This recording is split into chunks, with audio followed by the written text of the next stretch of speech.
जय हिंद। तो आप जुड़ चुके हैं ट्रिक्स ऑनलाइन क्लासेस में और आपको हम बताने जा रहे हैं फिर बंधु ट्रिक्स विधि से सभी इंपॉर्टेंट क्वेश्चन है। और आपको इस चीज़ पे ध्यान देना है कि ये देखिए लास्ट में जितने भी सभी ईस्वी में पूछा गया है, जो ईस्वी में उसी प्रकार से हम यहाँ पर लिखा गया है। और आपको बता दूं कि जैसे कि देखिए ये सब क्वेश्चन है जो 2015 और 2016 में पूछा गया, 2019, 2024 और फिर ऐसा क्वेश्चन नहीं पूछा गया, ठीक है ना। तो इस तरह से जो है 2024 तक का हम प्रयास किए हैं कवर कर करके कैसा क्वेश्चन पूछा गया है 2024 में। और 2025 के लिए बहुत इंपॉर्टेंट सब क्वेश्चन को हम कवर करने का प्रयास किए हैं। और सबसे बड़ा खासियत बात क्या है कि इसमें एनसीईआरटी ऑब्जेक्टिव जो होता है, एनसीईआरटी ऑब्जेक्टिव पर ज़्यादा विशेष बल दिया गया है। तो प्यारे बंधु, आप हमारे वीडियो को इन तक देखिए। और आपको हम बता दूं कि 50-50 ऑब्जेक्टिव है, इसलिए सभी चीज़ों को पढ़ना विशेष जरूरी है, ठीक है। तो क्वेश्चन आपको जो हम इसे पढ़ा रहे हैं गद्य खंड, क्या पढ़ रहे हैं? गद्य खंड, जिसका चैप्टर का नाम है उसने कहा था। चैप्टर का नाम है प्यारे बंधु उसने कहा था, ठीक है ना। उसने कहा था, आपको बता दूं तो उसने कहा था कि जो यदि रचनाकार यदि पूछ ले, इसका यदि रचनाकार पूछे, रचनाकार यदि पूछे तो आपको याद रखिए इसका रचनाकार जो है प्यारे बंधु आपको ये ध्यान में रखिएगा चंद्रधर शर्मा गुलेरी जी है। कौन है? तो आपको याद रखिएगा चंद्रधर शर्मा गुलेरी। तो आपको याद रखिए क्या नाम रखेगा? तो चंद्रधर, क्या रखेगा? चंद्रधर। आपको याद रखिएगा बंधु चंद्रधर शर्मा, क्या रखेगा? चंद्रधर शर्मा जो है गुलेरी है, चंद्रधर शर्मा गुलेरी है। आपको याद रखिएगा चंद्रधर शर्मा गुलेरी। तो आप यहाँ से एक ट्रिक्स आपको याद रखिएगा, कभी कभी क्या होता है कि इसी को कहते होंगे, कोई बात को कह देते हैं और आपस में फिर बाद में जाने खड़िया कहते हैं। देखो कोई भी किसी के बारे में कहे हैं और आप बोलते हैं कि कोई भी उसे नहीं कहेगा, और उसमें जो है शर्मा जी है जो उसको पेट में घुलता मतलब पचता नहीं, गुलेड़ी मतलब उसको पेट में कोई चीज़ घुल नहीं रहा है। और वो शर्मा जी क्या किया कि अपना जा करके बेशर्मी को हद पार करके आ जा कर कह दिया, किसको? उसको कह दिया कि देखो तुम्हारे बारे में यह सब वह सब कहा था, ठीक है ना। बाद में क्या करी, कौन कहा इस बात को? जब कहे थे किसी को नहीं कहेगा तो सोचेगा अरे चंद्रधर शर्मा गुलेरी का होगा। बहुत शर्मा जी जो है ना, क्या बोली, शर्मा जी जो है बहुत एकदम मत पूछो, उसका पेट में कुछ गलता नहीं है, ठीक है ना। पेट में कुछ गलता नहीं है, बेशरम आदमी हो, ठीक है ना। देखो तो कैसे कह दिया। तो आपको याद रखिएगा ये ट्रिक्स आपको याद रखिएगा। उसने कहा था कहानीकार कहे या रचनाकार कहे या लेखक कहे, तो आपको याद रखिएगा चंद्रधर शर्मा गुलेरी जी। कौन है? तो चंद्रधर शर्मा गुलेरी जी आपको याद रखिएगा, ओके। चंद्रधर शर्मा गुलेरी, ओके। यहाँ तक तो किसी को दिक्कत नहीं रहा होगा, ठीक है। यहाँ तक किसी को दिक्कत नहीं रहा होगा, ठीक है। चलिए आगे के क्वेश्चन कर बढ़ते हैं। तो ये रचनाकार पूछे तो रचनाकार पूछे या कहानी पूछे या लेखक पूछे, तब आप बोलिएगा उसने कहा था। अब आपको याद रखिएगा चंद्रधर शर्मा गुलेरी जी का जन्म, चंद्रधर शर्मा, आपको याद रखिएगा चंद्रधर शर्मा गुलेरी जी, गुलेरी, आपको याद रखिएगा चंद्रधर शर्मा गुलेरी। इसका यदि जन्म पूछे तो जन्म आपको याद रखिएगा 7 जुलाई। कब याद रखिएगा? तो 7 जुलाई, ठीक है ना। तो 7 जुलाई 1883 को, 1883 को। कब इसका जन्म यदि पूछे तो 7 जुलाई 1883 को, 7 जुलाई 1883। याद रखिएगा चंद्रधर शर्मा गुलेरी जी का जन्म 7 जुलाई 1883, क्योंकि इसमें ज़्यादातर पूछने की संभावना होती है जन्म और मृत्यु। तो आपको याद रखिएगा चंद्रधर शर्मा गुलेरी जी का जन्म कब हुआ था? 7 जुलाई 1883 को हुआ था। अब यदि इसका निधन की बात करें तो इसका निधन यदि हुआ था तो आपको देखिए निधन जो हुआ था 12 सितंबर को, 12 सितंबर आपको याद रखिएगा 12 सितंबर 1922 को। कब? तो 12 सितंबर 1922 याद रखिएगा। चंद्रधर शर्मा गुलेरी जी, चंद्रधर शर्मा जो उसने कहा था कि रचनाकार है चंद्रधर शर्मा गुलेरी, उसका जन्म की यदि बात करें, जल्दी से बोलिए हम जन्म क्या बोले थे? तो 7 क्या बोले थे? जुलाई, 7 जुलाई बोले थे प्रेम बंधु, 7 जुलाई। कब बोले थे? तो 1883 बोले थे, ठीक है। 1883, 1 मिनट, 1883 बोले थे, 1883 को उसका जन्म हुआ था। यदि निधन की बात करें तो निधन हुआ था 12 सितंबर, आपको याद रखिएगा 12 सितंबर कब? तो 1922 को उसका निधन हुआ था। अब यहाँ तक क्लियर। अब क्वेश्चन पूछेगा कि जन्म स्थान पूछ लेगा, क्वेश्चन कह देगा कि जन्म स्थान कहाँ है। जन्म स्थान आपसे पूछ ले कि चंद्रधर शर्मा गुलेरी का जन्म स्थान कहाँ है, तो आपको देखेगा जयपुर में है। कहाँ है? तो जयपुर राजस्थान। जयपुर कहाँ है? तो राजस्थान। आपको क्वेश्चन ऐसे भी पूछा जा सकता है कि जयपुर कहाँ है, तो जयपुर जो है राजस्थान में। कहाँ पर है? जयपुर राजस्थान में। और जयपुर राजस्थान में, और वहीं पर जो है एक अमृतसर जगह है। अमृतसर क्या है? तो आपको याद रखेगा, और जयपुर में ही अमृतसर जो है, अमृतसर जो है जयपुर में क्या है, एक शहर है, और वहाँ पर से यह कहानी की शुरुआत हुआ। तो कौन? उसने कहा था। अब मेरी बातों को समझ लीजिए। इसका जो जन्म हुआ है, चंद्रधर शर्मा गुलेरी जी का जो जन्म हुआ है, तो जयपुर में हुआ है। कहाँ पर? जन्म की बात करें तो जयपुर आपको याद रखिएगा। जयपुर कहाँ पर? तो जयपुर आपको याद रखिएगा। जयपुर कहाँ है? तो आपको याद रखिएगा राजस्थान में। कहाँ पर है? तो राजस्थान आपको याद रखिएगा। जयपुर कहाँ है? तो राजस्थान। अब आपको याद रखिएगा उसने कहा था कहानी कहाँ से शुरुआत होता, तो आपको देखिएगा अमृतसर से। कहाँ से? अमृतसर से यह कहानी शुरुआत हुई थी। अमृतसर के कहाँ? तो आपको याद रखिएगा बम्बो मार्केट से। कहाँ पर? तो बम्बो मार्केट आपको याद रखिएगा। बम्बो मार्केट, ठीक है। तो बम्बो मार्केट आपको याद रखिएगा, बम्बो मार्केट से। क्लियर? यहाँ तक याद रखिएगा कि अमृतसर के कहाँ से ये शुरुआत है, आपको याद रखिएगा अमृतसर के बम्बो मार्केट से यह जो है कहानी शुरू हुआ था। कौन? तो कौन कहानी शुरू हुआ था? तो आपको याद रखिएगा उसने कहा था, जिसमें कि प्रमुख पात्र यदि कहा जाए, इसका प्रमुख पात्र कहा जाए, प्रमुख पात्र यदि कहा जाए, प्रमुख पात्र है इसका लाहना सिंह है। लाहना सिंह है। उसकी पत्नी का नाम था कौन सी? आपको याद रखिए कि जो क्या है कहा जाए, जो आगे चलकर वो बना था सूबेदारनी, ठीक है ना, सूबेदारनी। आपको याद रखिएगा सूबेदारनी। और उसका नाम जो था, नाम ध्यान से हट रहा है, ठीक है। तो ये चीज़ आपको याद रखिएगा, ठीक है। सूबेदारनी था, ठीक है, सूबेदारनी था। क्लियर यहाँ तक? चलिए, कहानी में ऑब्जेक्टिव क्लास में आएगा तो फिर हम ये बता देंगे, ठीक है। तो सूबेदारनी उसका नाम था। आपको याद रखिएगा फिर इसमें लाहना सिंह था, वजीरा सिंह था, बोधा सिंह और कीरत सिंह। ये सब जो है कहानी के प्रमुख पात्र है। और ये सब जितने भी इसमें जो सैनिक है, लाहना सिंह जो है 77 नंबर राइफल में भर्ती हुआ है। कितने? तो लाहना सिंह जो है 77 नंबर राइफल में भर्ती हुआ है, ठीक है ना। और ये भारत के सैनिक है। सब कहाँ का है? तो भारत के सैनिक है, जो इंग्लैंड की सहायता के लिए लड़ रहा है। किसके लिए? तो इंग्लैंड। आपको याद रखिएगा इंग्लैंड की सहायता के लिए यह जो सब जो है लड़ रहा है। किसके? तो विरुद्ध यदि पूछ ले कि किसके विरुद्ध में लड़ रहा था, विरुद्ध पूछ ले तो आपको याद रखिएगा जर्मन के विरुद्ध में लड़ रहा था। किसका? तो जर्मन आपको याद रखिएगा जर्मन के विरुद्ध में लड़ रहा था। किसके विरुद्ध में? तो जर्मन के विरुद्ध में लड़ रहा था। तो अब यहाँ से आपको बोलना है कि उसने कहा था कहानी को, हाँ, ये क्या लिखा है अभी इसको नहीं देखना है, हमारी बातों को सुनिए। उसने कहा था कहानी, उसने कहा था कहानी के रचनाकार पूछ ले। बोलिएगा रचनाकार पूछ रहे हैं हम, रचनाकार कह रहे हैं। क्या जगह? तो आपको याद रखिएगा चंद्रधर शर्मा गुलेरी। क्या जगह? चंद्रधर शर्मा गुलेरी आपको याद रखिएगा, ठीक है। तो चंद्रधर शर्मा गुलेरी उसने कहा था कि रचनाकार कौन है? तो चंद्रधर शर्मा गुलेरी। क्वेश्चन पूछेगा चंद्रधर शर्मा गुलेरी का जन्म बोलेगा तो क्या बोलेगा? 7 जुलाई। क्या बोलेगा? 7 जुलाई। क्या बोलेगा? 7 जुलाई 1883 आपको याद रखिएगा। क्वेश्चन पूछेगा कि निधन पूछ दे तो बोलेगा 12 सितंबर। क्या बोलेगा?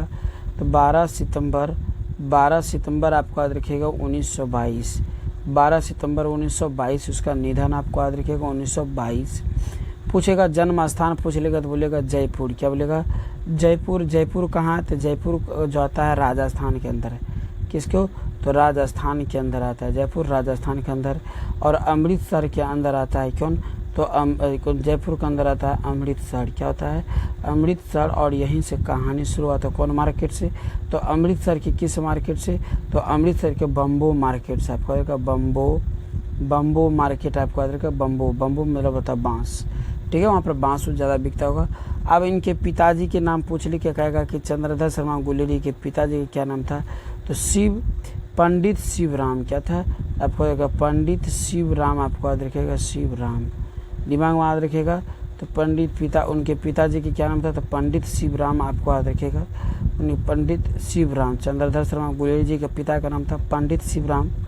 एवं इनकी रचना कई है, सुखमय जीवन है, बुद्ध की काटा है, उसने कहा था, इतिहास, पुरातत्व, भाषा, ये सब इनकी रचना। क्वेश्चन पूछा गया सुखमय जीवन कब लिखा गया था? सुखमय जीवन आपको याद रखिएगा 1911 में लिखा गया था।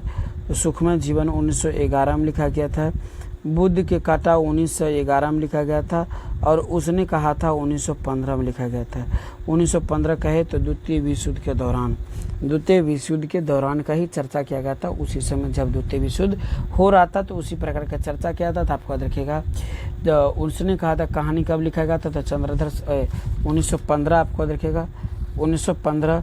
और क्वेश्चन आपको पूछ लेगा 1915 पूछ देगा, ठीक है। और सुखमय जीवन आपको याद रखेगा 1911, सुखमय जीवन 1911, बुद्ध के काटा 1911, बुद्ध के काटा है 1911। तो 1911 में जो दो रचनाएं लिखा था, एक बुद्ध का काटा और एक लिखा था सुखमय जीवन, और एक था 1915 में जिसका नाम था उसने कहा था। क्लियर। अब यहाँ से आपको ऑब्जेक्टिव बोलना है बंधुओं। क्वेश्चन करा, अब देखिए इसमें क्या है कि सभी सैनिक है और सैनिक जो है अपने मर मिटना पसंद करते हैं लेकिन कर्म को छोड़ना पसंद नहीं करते हैं, ठीक है।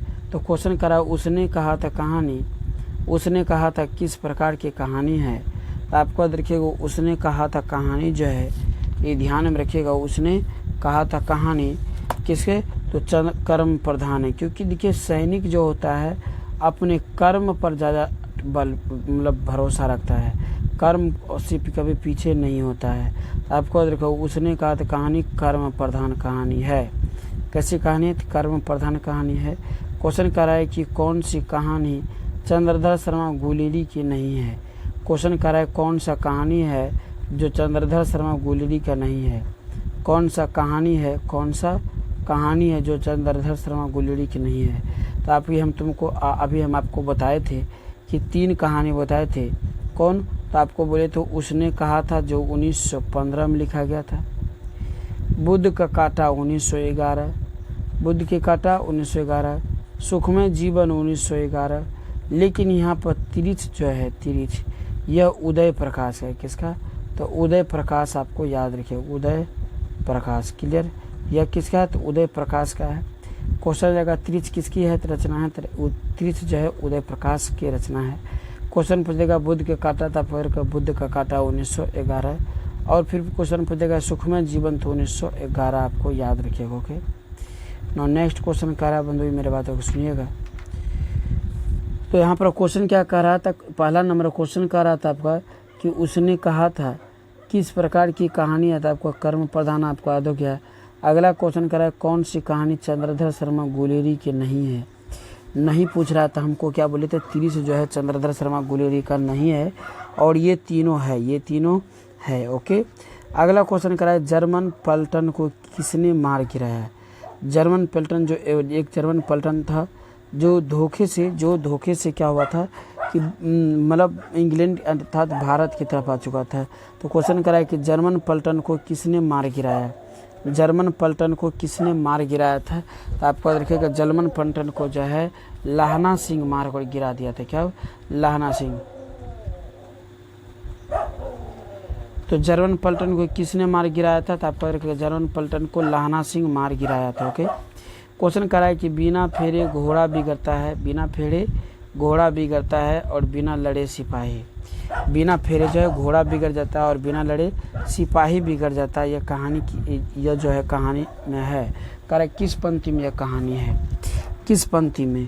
तो आपको याद रखिए लाहना सिंह वजीरा सिंह से कहता है कि बिना फेरे घोड़ा बिगड़ता है और बिना लड़े सिपाही। यह जो कहानी का है आपको याद रखो उसने कहा था, कहानी में कहा है क्योंकि सैनिक जो है दोनों तरफ से मोर्चे पर इस तरह से बॉर्डर है और इधर भी सैनिक तैनात है और इधर भी सैनिक तैनात है। दोनों सोच रहा है युद्ध जिधर एक पहले किधरों से छिड़खानी हो फिर उधर से युद्ध शुरू हो जाए। लाहना सिंह वजीरा सिंह से कहता है कि देख वजीरा, बिना फेरे घोड़ा बिगड़ता और बिना लड़े सिपाही। अर्थात घोड़ा को यदि नहीं दौड़ाया जाए, नहीं फिराया जाए, तो उसको चलने फिरने दौड़ने की आदत खराब हो जाता है, और सिपाही को नहीं लड़ाया जाए तो उसको लड़ने की जोश जुनून होता है वो समाप्त हो जाता है। तो यह उसने कहा था कहानी में कहा था। अब आपको याद रखिए उसने कहा था कहानी में कहा था, क्योंकि सब अपने अपने सैनिक जो होता है अपने कर्म पर आश्रित होते हैं, कर्म पर आधारित होते हैं। तो क्वेश्चन करा है कि बिना फेरे घोड़ा बिगड़ता और बिना लड़े सिपाही। यह पंक्ति किस कहानी में कहा गया था? आपको याद रखिएगा चंद्रधर शर्मा गुलेरी कहानी में कहा गया है। अगले क्वेश्चन करा यहाँ पर आपका अगला क्वेश्चन करा बंधु आपको यहाँ पे कि उसने कहा था शीर्षक कहानी के लेखक कौन है। क्वेश्चन करा उसने कहा था शीर्षक कहानी के लेखक कौन है। तो आपको बोलिएगा उसने कहा था, क्या कहा था भाई बोलो, अभी तुरंत हम टेक्स्ट में बताए थे। तो उसने कहा था तो शर्मा जी कहा था। कौन? शर्मा जी। पेट में उसको घुलता नहीं है। तो आपको याद रखिएगा चंद्रधर शर्मा गुलेरी। उसने कहा था शीर्षक कहानी के लेखक चंद्रधर शर्मा गुलेरी, आपको याद रखिएगा। क्वेश्चन करा उसने कहा था कहानी में लहना सिंह कहाँ के रहने वाला था। उसने कहा था कहानी में लहना सिंह कहाँ के रहने वाला था। तो आपको याद रखिएगा उसने कहा था कहानी में जो है लहना सिंह माझे के रहने वाला था। उसने कहा था कहानी में लहना सिंह कहाँ के, तो लहना सिंह जो माझे के रहने वाला था। उसने कहा था कहानी में लहना सिंह कहाँ का था, तो आपको याद रखिएगा माझे के रहने वाला था। ऑप्शन नंबर डी हो जाएगा। ओके, अगले क्वेश्चन को बढ़ते हैं। अगला क्वेश्चन कर रहा है बोधा सिंह के पिता का नाम क्या था। बोधा सिंह के पिता का नाम क्या था? बोधा सिंह जो है जो वजीरा जो सूबेदारनी कहलाता उसका भी पुत्र है, और उसका पति का नाम है हजारा सिंह। तो आपको याद रखिएगा हजारा सिंह के क्या हुआ पुत्र था। तो बोधा सिंह कौन था? तो हजारा सिंह के पुत्र था, क्योंकि दोनों बाप बेटे जो है सैनिक में भर्ती थे और दोनों ही जर्मन के विरुद्ध में लड़ रहे थे। ठीक है ना। तो क्वेश्चन कर रहा है बोधा सिंह के पिता को क्या था। आपको बोधा सिंह के पिता जो है हजारा सिंह था। ओके, हजारा सिंह। क्वेश्चन करा है एक अकालिया सिख कितने बराबर होता है। एक अकालिया सिख कितने के बराबर होता है। तो आपको याद रखिएगा एक अकेला सिख जो है, एक अकेलिया का मतलब यहाँ पर पंजाबी शब्द का प्रयोग किया गया। क्वेश्चन करा है एक अकालिया सिख कितने के बराबर होता है। तो एक अकालिया सिख आपको याद रखिएगा 1.25 लाख के बराबर होता है। एक अकालिया कितने सिख के बराबर होता है। तो एक अकालिया जो है आपको याद रखिएगा 1.25 लाख के बराबर होता है। किसके? तो 1.25 लाख के बराबर होता है। क्वेश्चन करा उसने कहा था शीर्षक कहानी में किस शहर का चित्रण है। उसने कहा था शीर्षक कहानी में किस शहर का चित्रण किया गया है।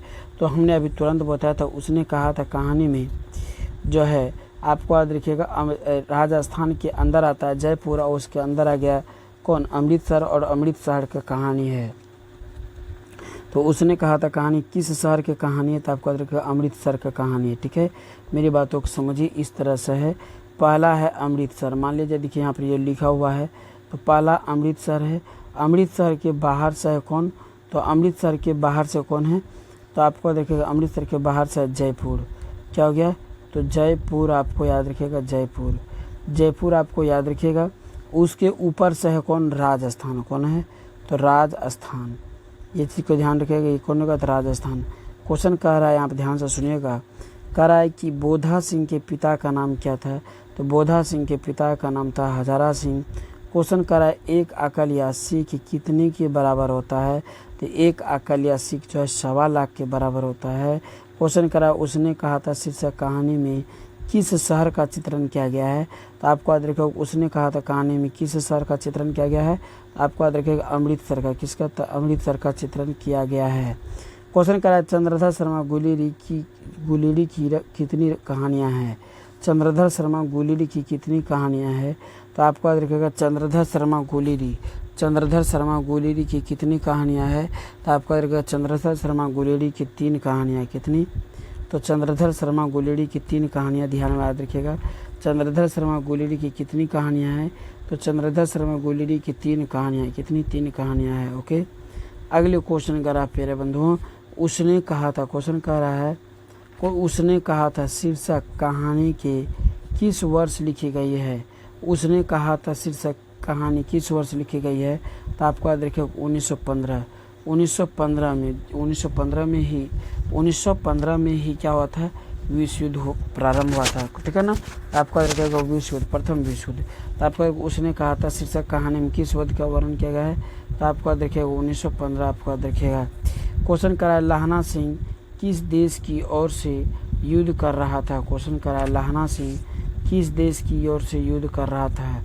तो आपको हमने बताया था कि लाहना सिंह भले ही भारत का था, लेकिन वह इंग्लैंड की तरफ से वह युद्ध कर रहा था। किसके विरुद्ध में, तो जर्मन के विरुद्ध में। किसके, तो आपको याद रखिएगा जर्मन के विरुद्ध में वह युद्ध कर रहा था। ओके।